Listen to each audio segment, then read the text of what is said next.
अगर हम बात करें इन फैक्ट्स एंड फिगर्स की, कुछ ऐसे टारगेट्स हैं जो हुकूमत ने नहीं अचीव किए, खासकर एग्रीकल्चर के ऊपर बड़ी बात हो रही है।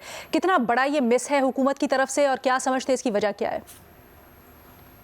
देखिए, एग्रीकल्चर में जो मिस है वो लार्जली है हुकूमत ने थोड़ा एक अपनी स्ट्रैटेजी चेंज करी प्राइजेस के हिसाब से। पहले सपोर्ट प्राइस देते थे, अब उन्होंने नहीं दी। हुँ। उसकी वजह से जो है थोड़ा चेंज आया है अब, और इससे अच्छे खासे लॉसेस होंगे और हो सकता है आगे, क्योंकि शॉर्टेज हुई है, आगे जाके इसकी वजह से इन्फ्लेशन भी बढ़ेगी। हाँ। मगर वो किस तरह इस चीज़ को मैनेज करते हैं ये बेसिकली अगले बजट में कल पता लगेगा या अगले हफ्ते 20 दिन में, जब स्पेशली जब प्रोविंशियल बजट्स आएंगे उसमें और बेहतर अंदाजा होगा इस चीज़ का। आपको लगता है कि ये एक बड़ा कंसर्निंग मैटर है, स्पेशली जब बहुत ज़्यादा, खासकर पंजाब की हुकूमत बहुत ज़्यादा फोकस कर रही थी जो नया पैकेज है, किसान package and all of that supporting उसके ऊपर?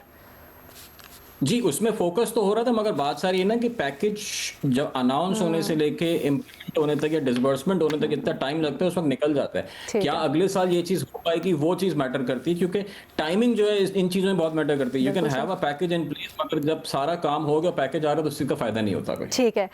रेवेन्यू जनरेशन में 26% का इजाफा होना, आप इसको एक खुशाइन चीज़ देखते हैं या फिर जिस तरीके से हुआ है उसमें अभी भी बहुत स्ट्रक्चरल रिफॉर्म्स की ज़रूरत है?